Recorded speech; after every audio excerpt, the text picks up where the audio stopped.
Hello everyone. नियति IAS के इस प्लेटफॉर्म पर आपका स्वागत है। आज हम लोग निबंध लेखन की जो हमारी सीरीज चल रही थी उसका थर्ड सेशन है ये। और इसमें हम ये देखेंगे कि भूमिका किस तरीके से लिखना है। पिछले कुछ सेशंस में मैंने आपको, जो मेरा पहला सेशन था उसमें कुछ फंडामेंटल्स आपको बताए थे कि क्या फंडामेंटल्स आपको ध्यान रखना चाहिए। दूसरे सेशन में मैंने आपको भूमिका से संबंधित कुछ बातें बताई थी, कुछ रूल 1 और रूल 2 आपको बताया था। तो एक बार देख लेते हैं कि अभी तक दोनों सेशंस में क्या कुछ बताया गया है, फिर उसके बाद थर्ड सेशन में आगे क्या कुछ बातें हैं वो मैं आपको बताता हूँ। तो फंडामेंटल्स में मैंने आपको बताया था कि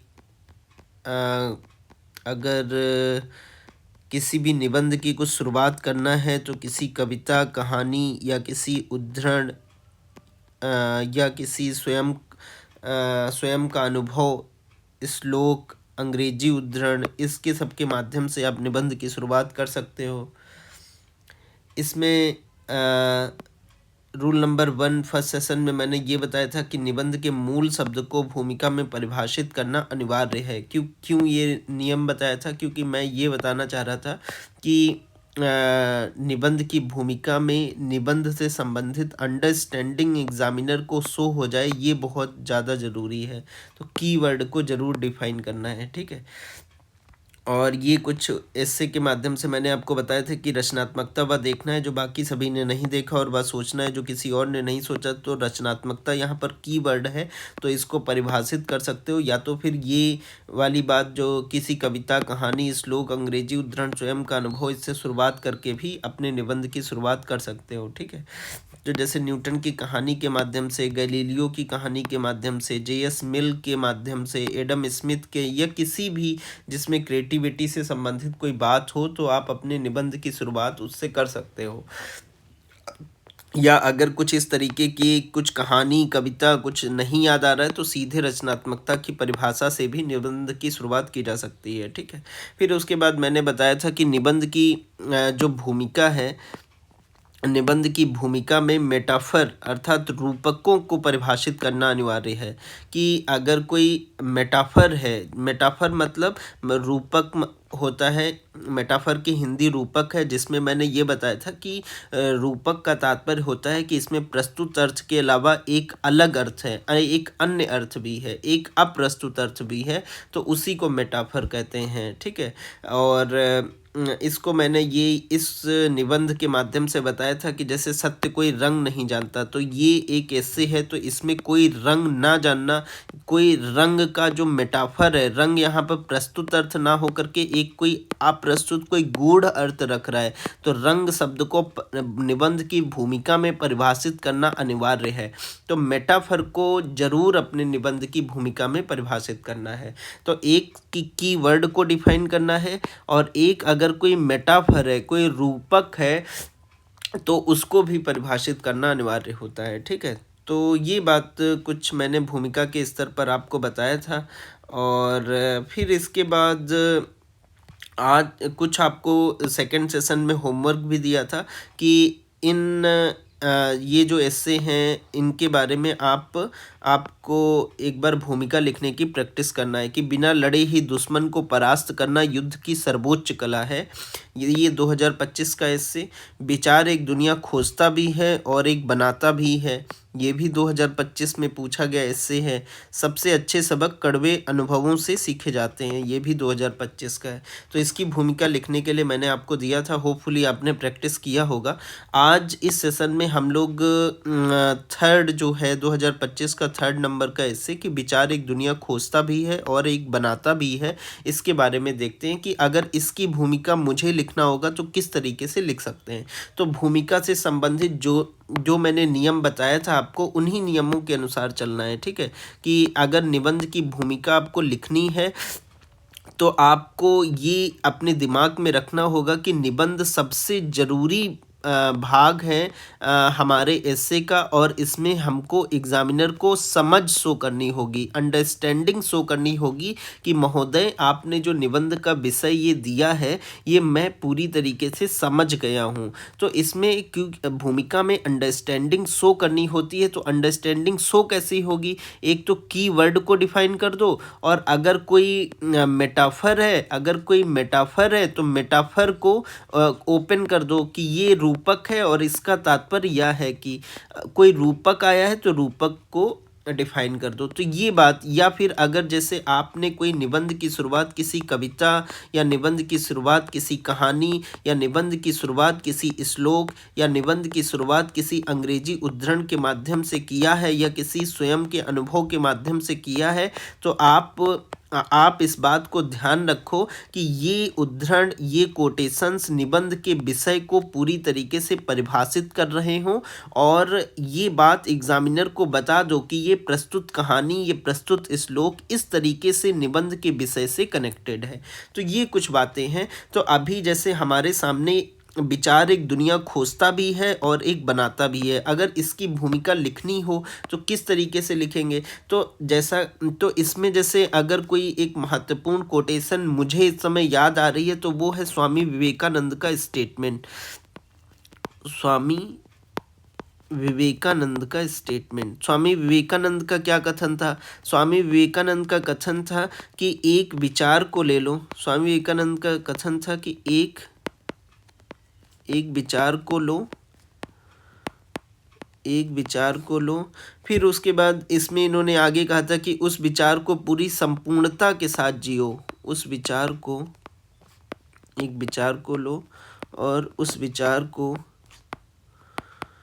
पूरी संपूर्णता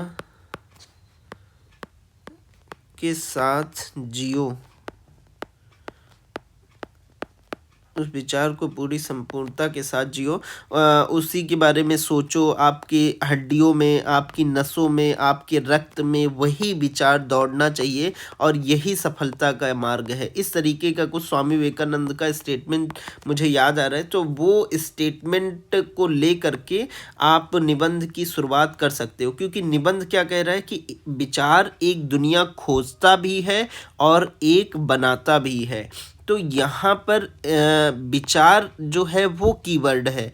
इसमें ऐसा कुछ नहीं है इस निबंध में कि कोई रूपक हो, कोई मेटाफर नहीं है। कोई मेटाफर होता तो थोड़ा सा और भूमिका पर और शब्द खर्च करने पड़ते, लेकिन ये इस सीधे सीधे इससे आपसे पूछ रहा है कि विचार एक दुनिया खोजता भी है और एक बनाता भी है। तो इसमें कोई ऐसा नहीं है कि कुछ इस प्रस्तुत अर्थ के अलावा कुछ और अप्रस्तुत अर्थ भी है, ऐसा कुछ नहीं है। यही जो प्रस्तुत अर्थ है यही सब कुछ है। ठीक है, मतलब इसमें कोई दूसरा वैसा बात नहीं है कि कुछ अन्य अप्रस्तुत अर्थ भी छिपा हो इसके अंदर। ठीक है, तो विचार एक दुनिया खोजता है, पहले ये बता देना है कि विचार एक दुनिया बनाता है, और ये बता देना है, और कीवर्ड जो है वो विचार है। ठीक है, तो फिर जैसे अगर आपको, जैसे मैंने बताया कि इसकी शुरुआत जो है स्वामी विवेकानंद के स्टेटमेंट से कर सकते हो कि एक, जैसे स्वामी विवेकानंद का स्टेटमेंट था कि एक विचार को ले लो, उस विचार को पूरी संपूर्णता के साथ जियो, अपने हड्डियों, रक्त, मांसपेशियों में वही विचार दौड़ना चाहिए और यही सफलता का मार्ग है। तो स्वामी विवेकानंद ने विचार की जो इम्पोर्टेंस है कि विचार किस तरीके से प्रभावशाली है, विचार किस तरीके से किसी भी निर्णय को लेने से पहले उसके बारे में हमारी समझ को विकसित करने की एक प्रारंभिक अवस्था है विचार, उसकी उपयोगिता के बारे में स्वामी विवेकानंद बता रहे हैं। तो स्वामी विवेकानंद की इस कोटेशन के माध्यम से आप अपने निबंध की शुरुआत कर सकते हो। ठीक है, इसके अलावा और कैसे कर सकते हो अपने निबंध की शुरुआत? इसके अलावा जैसे आप जैसे कि कोई भी सक्सेस स्टोरी उठा सकते हो। ये एक ऐसा एस्से है, इसमें आप कोई भी सक्सेस स्टोरी उठा सकते हो। कैसे? जैसे कि गांधी को ही ले लेते हैं। गांधी को जैसे आपने उठा लिया, या जैसे लिंकन, अब्राहम लिंकन, या जैसे कि नेल्सन मंडेला, इनको किसी का भी जिक्र करके आप लिख सकते हो, क्योंकि इनकी जो सक्सेस स्टोरी हैं, इनके जो भी प्लान्स हैं, जो कुछ भी हैं वो, या कुछ भी कोई भी इंसान है, अगर वो कुछ भी अपनी लाइफ में कुछ भी करता है तो वो सबसे पहले विचारों के स्तर पर कुछ करता है, फिर उसके बाद उसको एग्जीक्यूट करता है, ऐसा कुछ होता है। तो ये एक ऐसा एस्से है जिसमें आप किसी की भी सक्सेस स्टोरी दिखा करके ये सिद्ध कर सकते हो कि विचार एक दुनिया खोजता भी है और एक बनाता भी है, कि विचारों के स्तर पर इन्होंने ऐसे खोजा और उसको फिर एग्जीक्यूट किया।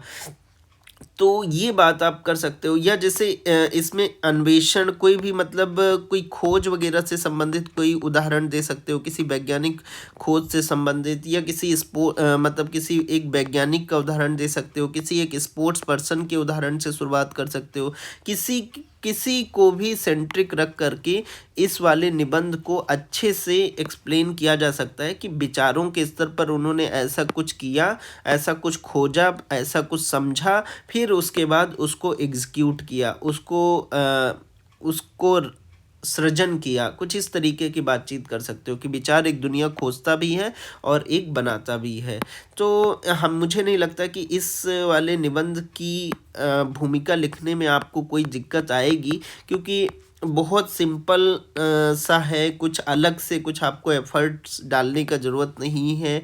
किसी भी सक्सेस स्टोरी को उठा करके आप इस निबंध की भूमिका को लिख सकते हो, ठीक है। या स्वामी विवेकानंद का जो ये मैंने स्टेटमेंट आपके सामने रखा, ये कि एक विचार लो, उस विचार को अपना जीवन बना लो, उसके बारे में सोचो, उसके सपने देखो, उस विचार को जियो, अपने मस्तिष्क, मांसपेशियों, नसों, शरीर के हर हिस्से को उस विचार में डूब जाने दो और शेष सभी विचारों को किनारे रख दो। यही सफल होने का तरीका है। तो स्वामी विवेकानंद का जो ये स्टेटमेंट है, इसको कोट करके आप इस की विवेकानंद स्वामी विवेकानंद के इस स्टेटमेंट के इस कथन के माध्यम से निबंध का विषय जो कि विचार एक दुनिया खोजता भी है और एक बनाता भी है, पूर्णतया स्पष्ट होता है। कुछ इस तरीके की बात आप लिख सकते हो कि विचार वह प्रभावशाली यंत्र है जो एक दुनिया खोजता है और एक दुनिया बनाता है।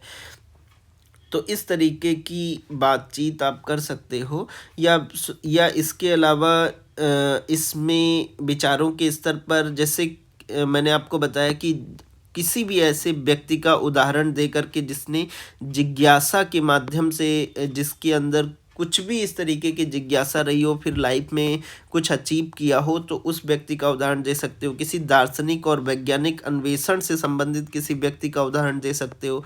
आत्म खोज से संबंधित किसी व्यक्ति का उदाहरण दे सकते हो, जैसे बुद्ध का उदाहरण दे सकते हो, महावीर का उदाहरण दे सकते हो, ठीक है। तो इन सब का भी उदाहरण दे सकते हो कि इन्होंने विचारों के स्तर पर एक दुनिया खोजा और फिर उस दुनिया को बनाया। तो ये बात कर सकते हो, ठीक है।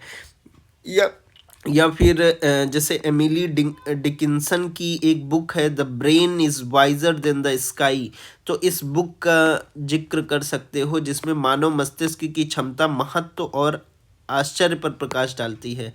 तो इसमें इस बुक में इन्होंने विचारों के स्तर पर बताया कि विचार जो हैं वो बहुत प्रभावशाली होते हैं, और विचारों की शक्ति के ऊपर इन्होंने बातचीत किया। तो एमिली डिकिंसन की बुक के माध्यम से, जैसे इस तरीके के उद्धरण, इस तरीके के बुक्स के नाम अगर याद होते हैं तो अच्छे से हमारी बात कन्वे होती है, ठीक है, और एग्जामिनर को थोड़ा इफेक्टिव लगता है, ठीक है। तो अगर याद हो तो बेहतर है, और अगर नहीं याद हो तो मैंने आपको बताया था कि केवल और केवल विचार जो इसका कीवर्ड है उसकी परिभाषा देनी है, कि विचार की परिभाषा दे दो और वहाँ से ही अपने हिस्से की शुरुआत कर सकते हो। अगर आपको कुछ नहीं समझ आ रहा है कि अभी इसमें मुझे तो स्वामी विवेकानंद का स्टेटमेंट नहीं याद आ रहा है, मुझे तो एमिली डिकिंसन की वो बुक का नाम नहीं याद आ रहा है, तो कोई घबराने की बात नहीं है। इसमें क्या करना है, जो इसका मेन कीवर्ड है वो है विचार। तो मेन कीवर्ड को बस परिभाषित करने पे ध्यान दो, अपने आप भूमिका तैयार हो जाएगी, ठीक है। अपने आप एग्जामिनर को समझ आ जाएगा कि आप मतलब विषय को समझ रहे हो। तो विचार को अच्छी तरीके से परिभाषित कर दो, वही एग्जामिनर को शो कर देगा कि आपके पास अंडरस्टैंडिंग है। और तो ये एक बात है। और इसमें मैंने बताया भी कि किसी अन्य के भी जो जिज्ञासा जिनके अंदर हो, या जो दार्शनिक और वैज्ञानिक अन्वेषण से संबंधित व्यक्ति हों, या आत्म खोज से संबंधित व्यक्ति हों, तो उन व्यक्तियों की सक्सेस स्टोरी, उन व्यक्तियों की का जिक्र करके आप इसकी भूमिका को लिख सकते हो।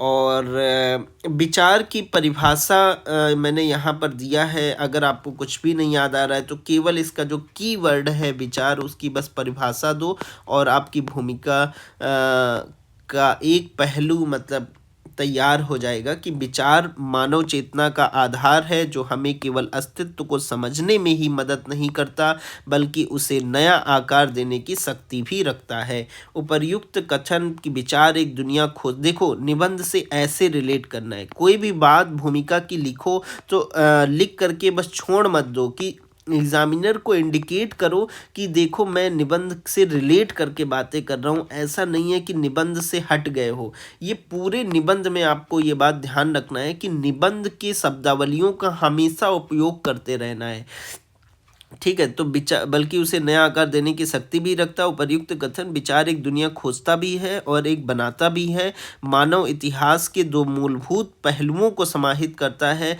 ज्ञान की खोज, अन्वेषण, और सृजन अर्थात निर्माण। विचार इन दोनों प्रक्रियाओं के केंद्र में है, जो हमें सत्य की गहराई में उतरने और फिर उस सत्य के आधार पर नई वास्तविकताएं गढ़ने की अनुमति देता है। तो विचार किस तरीके से एक दुनिया खोजता है और विचार किस तरीके से एक दुनिया बनाता है, तो ये तुरंत विचार से किस तरीके से इस निबंध को रिलेट करना है ये आपको आना चाहिए, और ये एक बहुत शानदार भूमिका आपकी तैयार हो जाएगी। तो कोई ज़रूरी नहीं है कि कोई आपको उद्धरण याद हो, कोई आपको बुक्स याद हो तभी आपकी भूमिका स्ट्रांग होगी। ये अगर याद हो तो बेहतर है, अगर याद है आपको तो बेहतर है, अगर नहीं याद है तो फिर कीवर्ड को पकड़ो और कीवर्ड को अच्छे से डिफाइन करो और कीवर्ड को निबंध के विषय से रिलेट कर दो। वही बस वहीं पर आपकी भूमिका तैयार हो जाएगी। तो विचार को डिफाइन कर दिया आपने, फिर इसमें विचार किस तरीके से एक दुनिया खोजता है इसका मतलब बताओ कि विचार एक दुनिया खोजता है और विचार एक दुनिया बनाता है। इसका मतलब क्या है? क्या विचार जो है वो टॉर्च लेकर के ढूंढता है कि कहाँ है दुनिया, कहाँ है दुनिया का, ऐसा कुछ तो नहीं करता है। मतलब उसको बताओ एग्जामिनर को कि विचार एक दुनिया खोजता है, तो इसका मतलब है कि विचार अन्वेषण करता है। विचार कि बताओ कि विचार एक दुनिया, मतलब एग्जामिनर को सबसे पहले जैसे इस निबंध की भूमिका लिखनी हो तो सबसे पहले जैसे विचार की आपने विचार जो कीवर्ड था उसकी परिभाषा दे दिया, ठीक है। विचार की परिभाषा, या फिर अगर जैसे किसी को कोई श्लोक या कुछ कोई कविता या कोई कहानी अगर इससे कोई शुरुआत कर रहा है तो उससे भी कर सकता है। अगर कोई केवल विचार की परिभाषा से ही शुरुआत कर रहा है तो वो भी कर सकता है। तो इस तरीके की जैसे किसी ने शुरुआत किया, ठीक है, फिर उसके बाद वो ये भी लिख सकता है कि निबंध के विषय में वाक्यांश आता है कि विचार एक दुनिया खोजता है। विचार एक दुनिया खोजता है। निबंध के विषय में आया वाक्यांश विचार एक दुनिया खोजता है का तात्पर्य है कि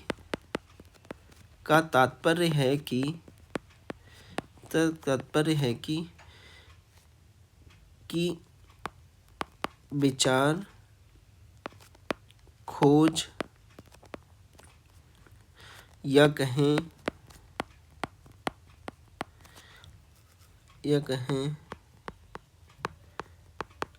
अन्वेषण का आधार होता है। इसी क्रम में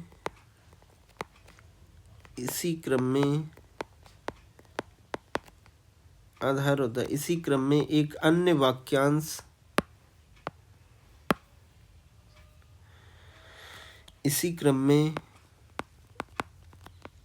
विषय में आया अन्य वाक्यांश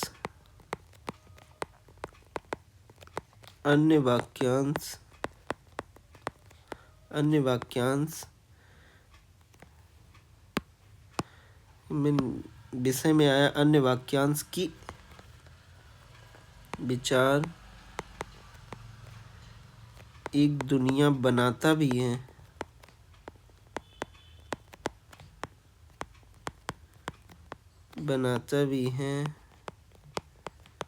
का तात्पर्य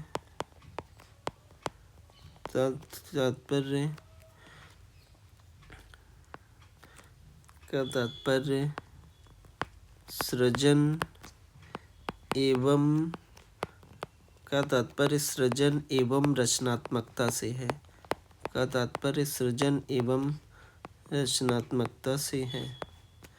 तो इस तरीके की कुछ बात आप कर सकते हो कि विचार एक दुनिया खोजता भी है और एक बनाता भी है। तो पहले विचार की परिभाषा दे दिया, फिर बताया कि विचार एक दुनिया खोजता है कि प्रस्तुत निबंध के विषय में आया वाक्यांश विचार एक दुनिया खोजता है का तात्पर्य है कि विचार खोज या कहें अन्वेषण का आधार होता है या किसी भी सोच का आधार होता है। इसी क्रम में विषय में आया अन्य वाक्यांश की विचार एक दुनिया बनाता भी है का तात्पर्य सृजन एवं रचनात्मकता से।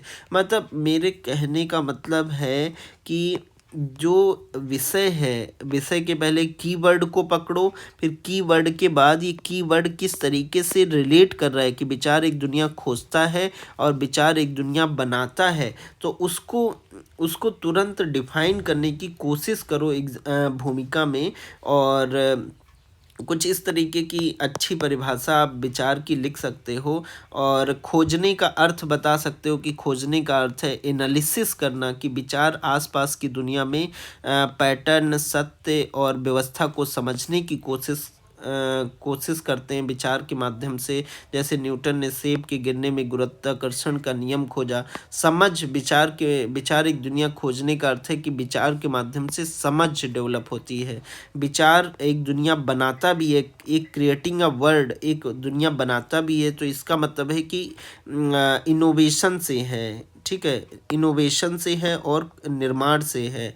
तो ये बात है, ये आपको एग्जामिनर को बताना पड़ेगा कि विचार एक दुनिया खोजता है तो यहाँ पर खोजने का क्या अर्थ है, विचार एक दुनिया बनाता है तो यहाँ पर बनाने का क्या अर्थ है। बनाने का मतलब इनोवेशन और निर्माण से है और खोजने का अर्थ विश्लेषण और समझ से है, ठीक है। तो वही बात इस तरीके से कुछ आप लिख सकते हो कि विचार खोज या अन्वेषण का आधार होता है एक दुनिया खोजना, और विचार एक दुनिया बनाता है, इसका तात्पर्य सृजन एवं रचनात्मकता से है।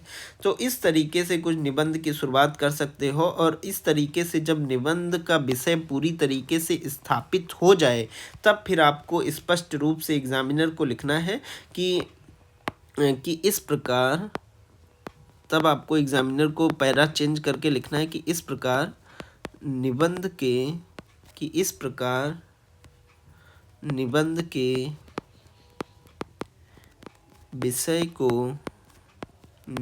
विषय को पूर्णतः परिभाषित करने के उपरांत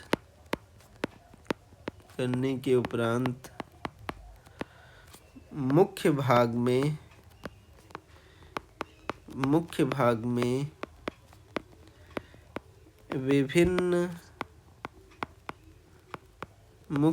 में विभिन्न आयामों पर चर्चा की जा सकती है।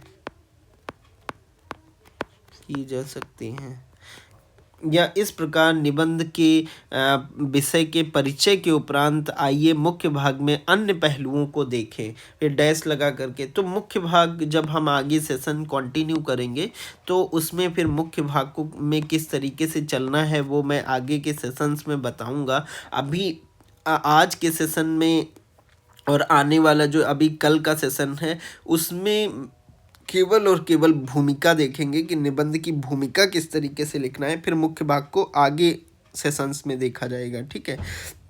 तो विचार एक दुनिया खोजता भी है और एक बनाता भी है। तो ये बहुत सिंपल टॉपिक था जिसके ऊपर यूपीएससी ने 2025 में पूछा। होपफुली इसकी भूमिका लिखने में अब आप सक्षम होगे और मैं जो बातें बता रहा हूँ वो आपको समझ में आई होंगी। और जो भी स्टूडेंट्स हैं सेशन में, वो सभी स्टूडेंट इसकी भूमिका लिख करके मुझे टेलीग्राम पर भेज सकते हैं, और मैं देख करके उसको ज़रूर रिव्यू करूँगा। और इसके बाद एक और निबंध लेते हैं, उसकी भी भूमिका किस तरीके से लिखना है ये भी देख लेते हैं, ठीक है। तो एक जैसे ये 2024 का निबंध है, ठीक है, कि जंगल सभ्यताओं से पहले आते हैं और रेगिस्तान उनके बाद आते हैं, कि forest precede civilisation and deserts follow them. तो जंगल सभ्यताओं से पहले आते हैं और रेगिस्तान उनके बाद में आते हैं। ये निबंध पहले आपको समझाना बहुत ज़्यादा ज़रूरी है कि इसका मतलब क्या है। यहाँ पे एक्चुअली क्या है कि जैसे कि आपने हड़प्पा सभ्यता पढ़ा होगा, ठीक है, GS1 हिस्ट्री पेपर में एंसेंट इंडिया में हड़प्पा सभ्यता पढ़ा है, ठीक है। तो हड़प्पा सभ्यता का जो विकास हुआ है, हड़प्पा सभ्यता का विकास का जो रीज़न है, वो रीज़न हमारा पंजाब और ऊपर इधर JNK ले लें, या इधर जैसे फैलाव तो अफ़गानिस्तान तक है, पाकिस्तान, ठीक है, फिर इधर नीचे और आते चले जाएं तो ये महाराष्ट्र तक, इधर दैमाबाद वाली साइड महाराष्ट्र, ठीक है, और इधर UP आलमगीरपुर, ठीक है। तो इस तरीके का कुछ फैलाव है, ठीक है। अब ये जो विस्तार है हड़प्पन सिविलाइजेशन का ये विस्तार नदियों के किनारे ही ये सभ्यता पनपी है। एक इंडस रिवर की एक प्रचुर समृद्धता रही है, और उसी समृद्धता पे ये सभ्यता का विकास हुआ है, ठीक है। तो अगर हड़प्पा सभ्यता से पहले की स्थिति देखें तो पहले तो यहाँ पे एक मतलब प्राकृतिक प्रचुरता का ये क्षेत्र था ही। प्राकृतिक प्रचुरता की वजह से नदियों की वजह से यहाँ पर जंगलों का विकास हुआ। नदी हुई तो नदी के होने से जंगलों का विकास हुआ, वनस्पतियों का विकास हुआ, जंगल और वनस्पतियों का विकास हुआ यहाँ इस वाले क्षेत्र में, ठीक है। जंगल और वनस्पतियों का विकास हुआ, और जब जंगल और वनस्पतियों का विकास हुआ तो लोगों का आना चालू हो गया, लोग आने चालू हो गए, और जब लोग आने चालू हो गए तो धीरे धीरे सभ्यता का विकास हुआ। तो जंगल वो आधार बना, या कहें नदी, या ये प्राकृतिक संपदा जो है ये वो आधार बनी सभ्यता के विकास का। तो सभ्यताओं से पहले क्या आ रहे हैं, जंगल आ रहे हैं। जंगल सभ्यताओं से पहले आते हैं और रेगिस्तान उनके बाद आते हैं। अब रेगिस्तान उनके बाद आने का क्या मतलब है कि हड़प्पा सभ्यता जो है, जब हड़प्पा सभ्यता विकसित हुई, और फिर उसके बाद आपने एक हिस्टोरियन है जिनका नाम है फेयर सर्विस, इनका मत था कि हड़प्पा सभ्यता का जो पतन है वो इसकी मतलब कुछ जलवायु परिवर्तन हुआ, और जलवायु परिवर्तन इसलिए हुआ क्योंकि उस जो हड़प्पा सभ्यता जिस एरिया में है उस एरिया का बहुत अधिक दोहन किया गया, जिसके चलते जलवायु परिवर्तन हुआ और हड़प्पा सभ्यता का पतन हो गया। तो ये वही बात है कि जब सभ्यता में उस प्राकृतिक क्षेत्र का अत्यधिक दोहन होता है तो फिर वो पतन की ओर अग्रसर होती है, और जब पतन होता है तो एक तरीके से वो उसका रेगिस्तान हो जाने का मतलब कि सभ्यता का पतन हो गया है। तो जंगल सभ्यताओं से पहले आते हैं और रेगिस्तान उनके बाद आते हैं।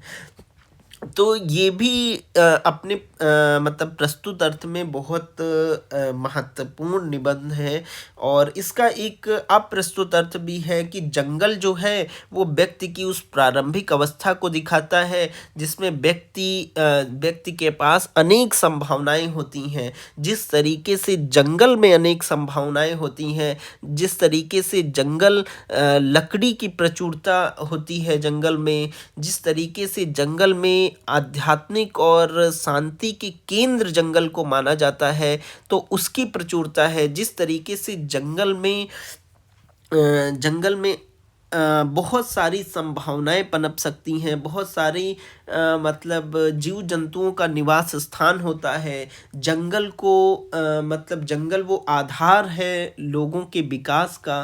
तो इस तरीके से जंगल उस प्रारंभिक अवस्था को दिखाता है जहाँ पर बहुत सारी संभावनाएं हैं और सभ्यता उन्हीं संभावनाओं पर विकसित वो चरम या उत्कर्ष है, और रेगिस्तान उसी का पतन है। तो ये कहीं ना कहीं व्यक्ति के जीवन को दिखाता है कि व्यक्ति जब बाल्यावस्था में होता है तो उसके अंदर अनेक संभावनाएं होती हैं। फिर धीरे धीरे जब वो बड़ा होता है, किशोर होता है, तो उसके अंदर वो जब चरम उत्कर्ष या चरम उत्कर्ष पर पहुंचता है, जब थर्टीज़ में, अपने थर्टीज़ फोर्टीज़ इस तरीके में, तो बहुत सारे मतलब वो उसके जीवन का सबसे चरम काल होता है। बहुत मतलब काम करने की ललक और बहुत सारी अपॉर्चुनिटीज़ ग्रो करने की, करियर, ये सारी बातें, तो उसका चरम और उत्कर्ष का काल है। और रेगिस्तान धीरे धीरे उसके पतन, मतलब 60s के बाद का जो काल है वो उसके रेगिस्तान हो जाने का है। तो एक तरीके से व्यक्ति से भी रिलेटेड है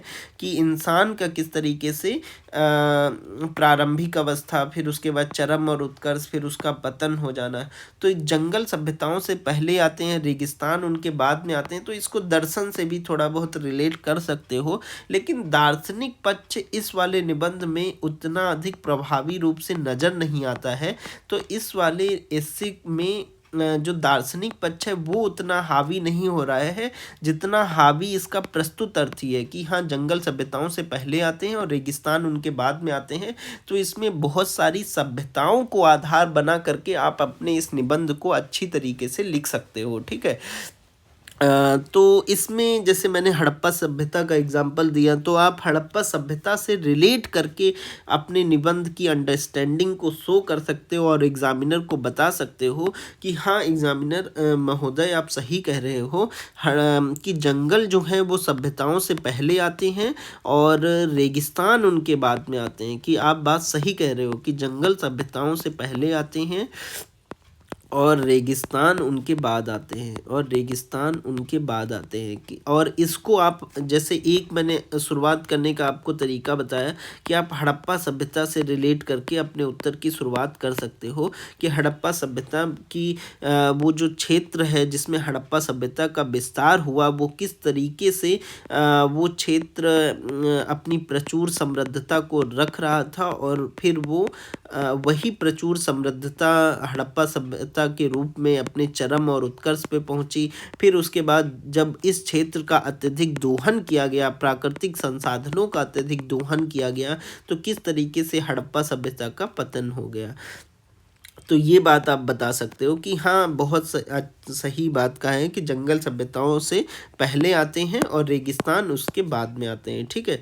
इसके अलावा जैसे अगर आप किसी शहर का उदाहरण दे करके भी अपनी बात की शुरुआत कर सकते हो, भूमिका की शुरुआत कर सकते हो। जैसे दिल्ली शहर का उदाहरण दे करके आप अपनी बात की शुरुआत करो तो भी बेहतर है कि जैसे दिल्ली शहर जो है, जब दिल्ली शहर जो कि विभिन्न साम्राज्यों का, विभिन्न या वर्तमान में भारत की राजधानी है, तो मतलब दिल्ली पहले तो जैसे इसकी पहले जंगल, दिल्ली का जंगल होना अगर देखें तो अरावली की पहाड़ियाँ पहले थी। तो अरावली की पहाड़ियाँ जो हैं वो उस जंगल की अवस्था को दिखा रही हैं जो कि निबंध के विषय में है।